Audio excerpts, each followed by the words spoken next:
मित्रांनो, समजा तुम्ही सरकारच्या एखाद्या निर्णयावर नाराज आहात. तुम्ही रस्त्यावर उतरून सरकार मुर्दाबादच्या घोषणा दिल्या, तर लोकशाहीत याला तुमचा मूलभूत अधिकार मानला जाईल, बरोबर? पण याच घोषणेमुळे तुम्हाला थेट शहरातून तडीपार केलं तर? मुंबईत नेमका असाच एक प्रकार घडलाय. पण जेव्हा हे प्रकरण मुंबई उच्च न्यायालयात पोहोचलं, तेव्हा न्यायमूर्तींनी पोलिसांची अशी काही शाळा घेतलीये. पण सध्या संपूर्ण महाराष्ट्रात याच निकालाची चर्चा आहे.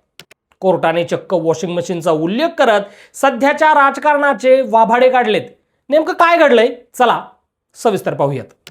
तरी गोष्ट सुरू होते एका आंदोलनापासून. सोशलिस्ट डेमोक्रेटिक पार्टी ऑफ इंडियाचे सरचिटणीस आहेत सईद अहमद अब्दुल वाहिद चौधरी.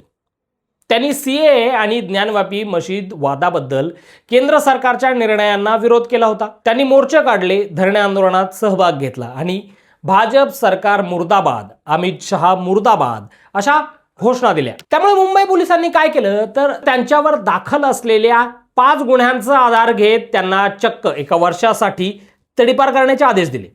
पोलीस उपायुक्त झोन 6 आणि कोकण विभागीय आयुक्तांनी अनुक्रमे 3 डिसेंबर 2025 आणि 27 मार्च 2026 रोजी हे तडीपारीचे आदेश दिले होते.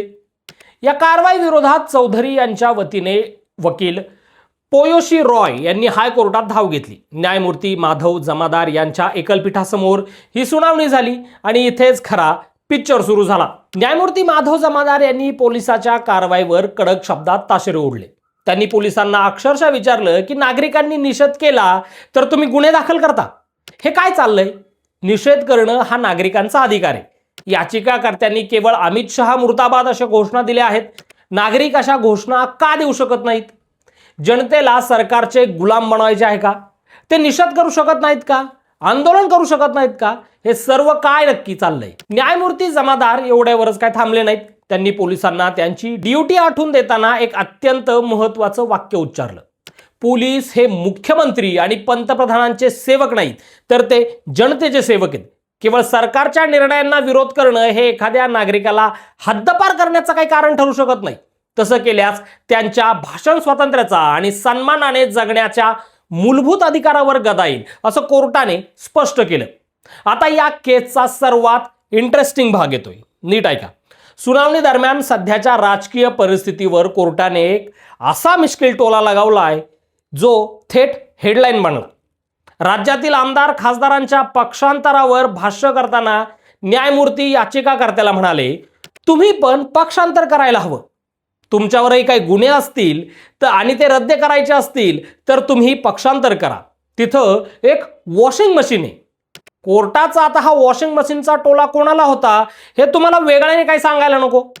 शेवटी मुंबई उच्च न्यायालयाने सईद चौधरी यांच्या विरोधातील तडीपारीची नोटीस रद्द करून याचिका निकाली काढली आणि पोलिसांना दंड ठोठावण्याचा इशाराही दिला. या निकालातून एक गोष्ट पुन्हा एकदा ठळकपणे समोर आली आहे की लोकशाहीत विरोधकांना आणि सामान्य जनतेला सरकारवर टीका करण्याचा, त्यांचा निषेध नोंदवण्याचा पूर्ण अधिकार आहे. आणि मुर्दाबादच्या घोषणा देणे हा कोणताही देशद्रोह किंवा तडीपारीचा गुन्हा ठरत नाही. तर मित्रांनो, हायकोर्टाच्या निकालावर तुमचं मत काय? विशेषतः त्या वॉशिंग मशीनच्या टिप्पणीबद्दल तुम्हाला काय वाटतं? कमेंट करून नक्की सांगा. व्हिडिओला लाईक करा, शेअर करा आणि हो, पॉलिटिकल महाराष्ट्राला सबस्क्राईब करायला विसरू नका. या व्हिडिओ तिथंच थांबूयात. धन्यवाद.